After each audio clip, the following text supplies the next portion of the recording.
In my other video, Stop Blaming Humans, I wanted to go into greater depth about how the environment actually affects the majority of our decisions, because it's actually very important. It's how our system is working. It's how our social structures compress our love, compresses our intentions, our desires, our goals, in fact. Well, basically, I'm going to use the same model. We've got the home environment and kids. Kids, come on, they're born beautiful. They really are. They're sweet, they're innocent, they're loving, they're compassionate, they like to play. Sure, while they're growing up, they may get a little frustrated, and as their wiring changes, they can go through like the terrible twos and have some behavioral issues. But generally speaking, they grow up to be good kids. I mean, the kid environment is beautiful. And especially when we have loving parents that nurture that along by just guiding them from, not doing negative things and doing positive things. It's an environment of love. We raise great kids. The adult world that we have built, that we throw our kids into at some point in the future, well, that's not so nice. That starts to really determine the human behavior. And I'll go back to the example of a banker. He grew up a nice kid, and now a banker's an adult. He goes to his banking business, and he's in his bank, and he's got to follow the rules, and a family comes to him, and the family's having a problem paying the mortgage. And the banker must follow his rules of foreclosure.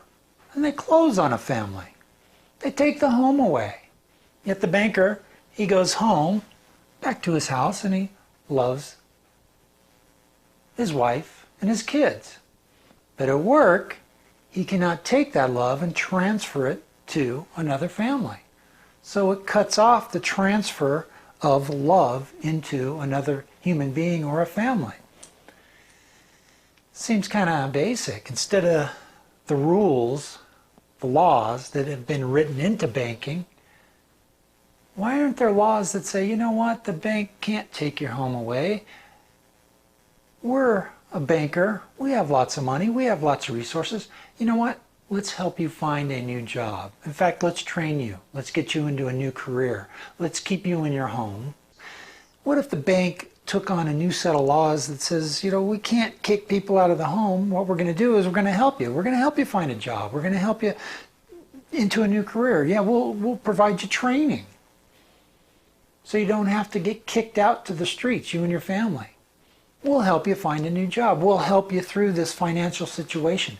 It seems like that's what a bank should be doing. I mean, inside their vaults, it's community money, so why don't they have a little compassion and practice some compassion through the community money and start helping people out rather than foreclosing and taking ownership of the property so they can make more money by selling it? Those laws stop people from acting compassionate. The banker is at work. He cannot act compassionate due to laws that are written into his system. Sure, he goes home and he loves his wife and his kids. Next day he goes back to work. He's got to foreclose on somebody else. And he can't transfer that compassion into the family. Let's take religion.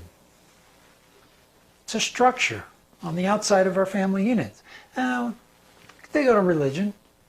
They learn these weird concepts of judgment and how to be biased against perhaps gays or lesbians. So they leave their religion, they go back home, and a religious person loves his family unconditionally. For the first time in history, we're seeing religious people that are brought up under the religious frame of thinking, and then their children are born gay, and they finally realize, well, hell, I love them. Well, they do. because it's a family unit. Hopefully that'll start to break down when they go to their church. They start to break down those thoughts of division. Oh, insurance companies. What a structure that is. That's a great one. You know, insurance is supposed to be a pool of money. So if your house burns down, it gets rebuilt. You crash your car, they replace it with a newer model of the same year or something like that. But that's not what happens. The people that work at the insurance company, they have their rules, their protocols to really nickel and dime a person to death. Now, here's a person trying to solve a car crash and pay some insurance money for a car crash. And they sit there and they'll nickel and dime the human that was in a nasty accident and try to get the most for the company. A person like that, that's not what the heart wants to do. The heart of an insurance adjuster would say, you know what, you've been through enough. You know, your car was only 2 years old. Here, let me get you this brand new model. Be done with it. I'm just going to pull it from the insurance fund. You know, we got a lot of money. Everybody's into the same insurance fund. That's not how it operates in most cases. Somebody is making a decision towards a corporate value of money which completely conflicts with their heart and what should be done, the right thing to do. His environment is dictating his behavior. He cannot control the full aspects of his behavior due to protocols, corporate rules, the corporate slant to make money. The court systems. The fantasy PhDs of being a lawyer and a judge. You know, it's only 0.7% of our population that are in jail. That's it. It's a small percentage. That means most of us are law-abiding citizens and we do the right thing and we stay out of jail. The court system is a highly negative place of transferring condemnation energy into humans. We keep the projection of a bad human going that way. And you know, murder, theft, grand robbery, assault with a deadly weapon, yeah, they're all horrible crimes. But the human nature is to forgive. And we got to take the forgiveness aspect of our better nature and put it into the court system.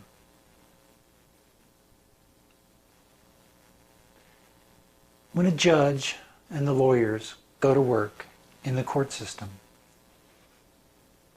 it is impossible for a prosecutor and a judge to really be compassionate because the laws say this criminal must do this amount of time. It's not transferring compassion or love into a human that needs it.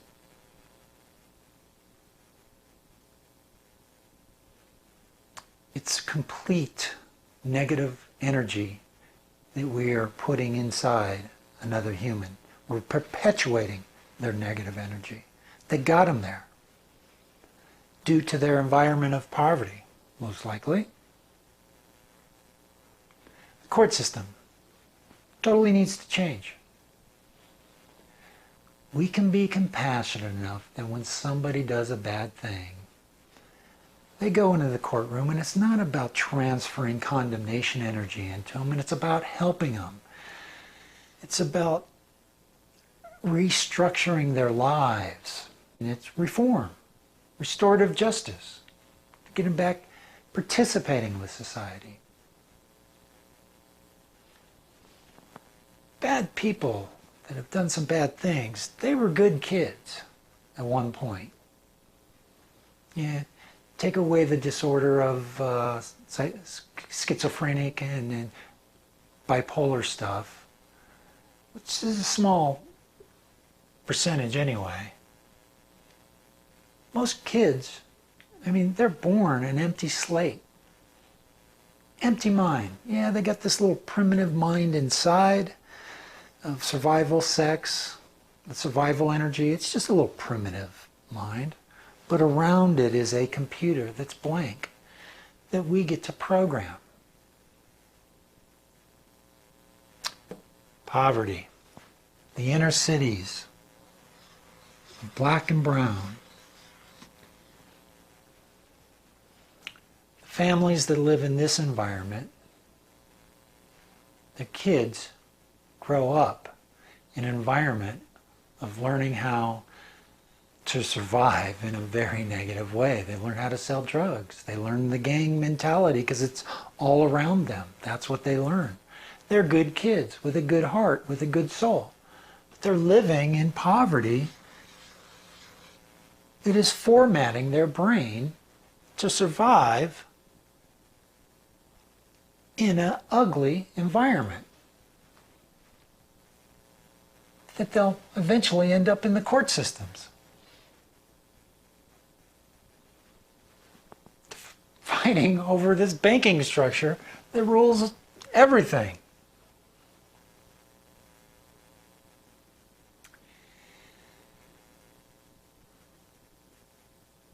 We can, here's the thing about the outer environment. It just wears on the adults. You take a black man, and he's out in his ugly environment trying to survive. That affects him. So when he goes home, he's dysfunctional from his outer environment, and he'll bring that back into his home and make his home dysfunctional. We can have a lawyer that works in the court systems. His soul is telling him this is all wrong. So he starts drinking because he can't deal with it. He really can't figure out what the hell's going on in his system because his heart is pulling him in one direction, and his mind, being a lawyer, is pulling him in another direction of condemnation, and it causes a duality. So he could start drinking to relieve that stress. Goes back to his home. He causes a little dysfunction. It's how the family unit becomes dysfunctional.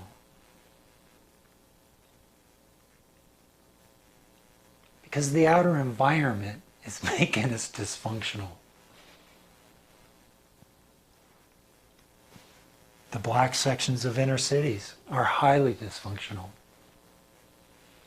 because their outer environment is highly dysfunctional. So they become dysfunctional. When they go home, if they go home, try to raise their kids, it's dysfunction. See, we need to change the outer environment that we walk to, that we live in. They need to be compassionate systems. Oh, let me give you a great example. Health insurance. I looked it up for my wife and I. Middle class income, 2 incomes. It's like $400 to $500 a month. That's $6,000 a year that we just give to the insurance company. And then there's a deductible of $5,000 that we got to meet, roughly. It could be 4, it could be 5. It's in there somewhere. So basically, I go around. This year, I might break a toe, and I can get my toe fixed for $800 or $1,000. Insurance company doesn't have to pay anything. That's not taking care of people.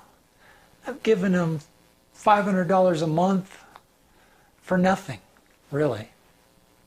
That's not how insurance works. Insurance is a pool of money that everybody throws in together, and when somebody has a problem, we deal with it. We take care of them. That's a compassionate system that takes care of humans. No, we got a system that nickels and dimes and rips us off, basically. High premiums, high deductibles. We pretty much pay for our own health care, unless we have a catastrophe. And then we're, still paying a lot of money to get it done, to get ourselves fixed. Then there's a person on the other line who's making decisions on the quality of health care. They still have the power to say, oh, that drug's not covered, oh, that procedure's not covered, this is not covered, no, we can't do that, but we can do this. Oh, there's a better way of doing this. Those aren't compassionate decisions by the person. Their structure, their insurance company that they work for, prevents compassion from coming through to another person. That person making decisions about health care for an individual, they can read all the books they want about love. They can go to all the seminars and spiritual retreats they want. They can't overcome their daily job. They can't overcome the apathy that's in the system. The environment is dictating our behavior. We can try to act compassionate towards another human, but if we're caught in a system that doesn't allow it, well, it doesn't happen. It's a simple fact. The people that are really bringing compassion into the world are the artists and the scientists that are doing research on making things better for humans. Real stuff, real medicine, real technology, real art that bringing us great music or a great movie that makes us feel.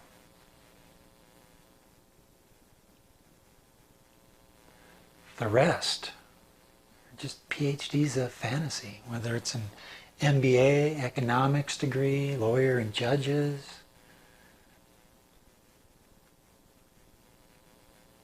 Those degrees are not about compassion. Because you enter a system that doesn't allow you to really express compassion. Your corporate world will set protocols that are not compassion-based. That's capitalism. That's why capitalism is not working. It's not transferring compassion into society. It's stemming compassion. It's the opposite of compassion. So we can really stop blaming the personal responsibility choice on humans, because it's really not true. I mean, how can somebody show a personal responsibility choice in a poverty environment that's forcing all this negative stuff onto them? I mean, there's, lack of work, lack of money. So the environment forces them to do things that they don't want to do. How can we hold them personally accountable for that? For society not taking care of poverty to where people don't want to sell drugs. And people in the environment don't do drugs. There was a study by Warwick, Harvard, Princeton, and British Columbia. They studied wealthy brains and poor brains. What they noticed on the poor brains is there's a cognitive load on the frontal cortex of survival. When that load is increased, judgment becomes cloudy. It's the survival instinct. It clouds the mind. It's not clear thought. Well, that's what's going on in the inner cities. They're not thinking clearly because they're in survival mode. Because society is keeping that environment in a impoverished state of poverty. There's scientific evidence that says that humans get cloudy and make poor decisions. And the environment is causing that. You take a poor brain, put it into a nice middle-class situation to where we got homes, we're sharing money, they got a nice job, got a nice car. The mind clears up. They start making good decisions from the environment because there's less survival energy.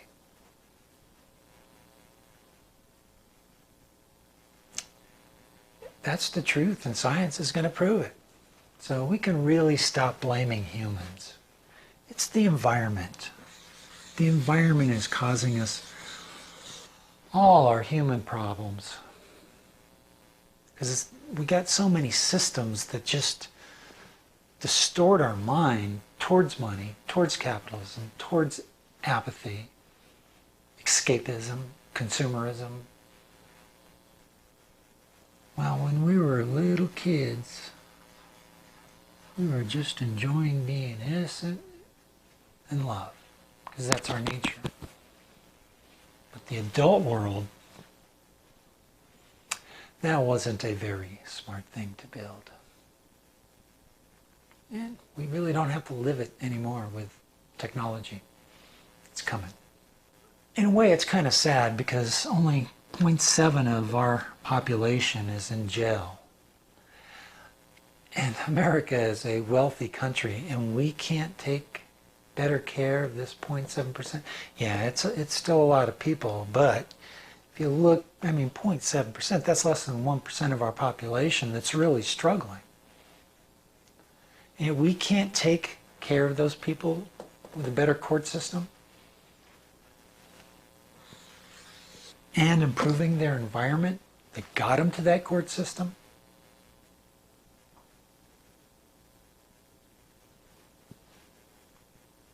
We can by building better systems, better structures, better social structures.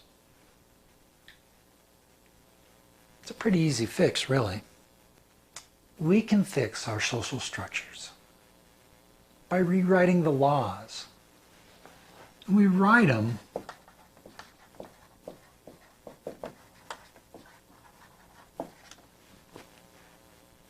new laws with compassion. Because right now these laws are of ego consciousness. It's ego-written law.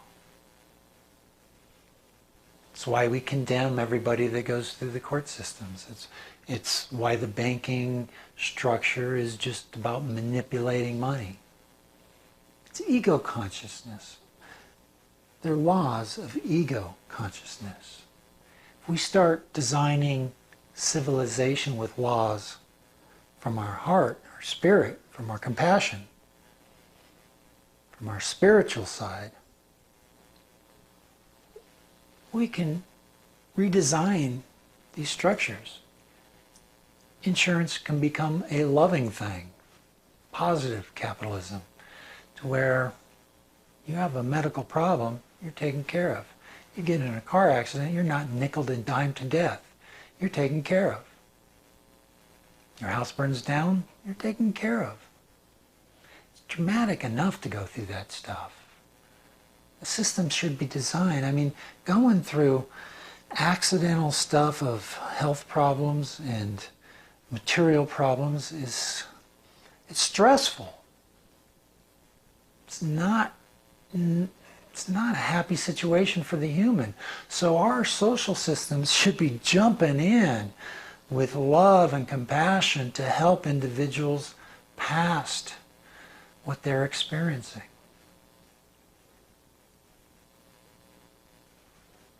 And that would include poverty. That's how the outer environment is suppressing compassion. And we have to stop blaming humans, because it's just a system that we're all caught up in. And if we all pull together and build a better system for our outer world, well, all this stuff goes away. All this strife, all this ugliness, all this stress. Modern civilization, come on, we all know it's stressful. It's not fun. The fun we do find if we dive into it full bore for escapism, just so we can just leave this work environment that we all participate with. Well, I hope I made sense. I usually don't. People call me crazy. I think I am crazy. Crazy, out of the box thinking that can actually help fix our stupid environments. Have a good day.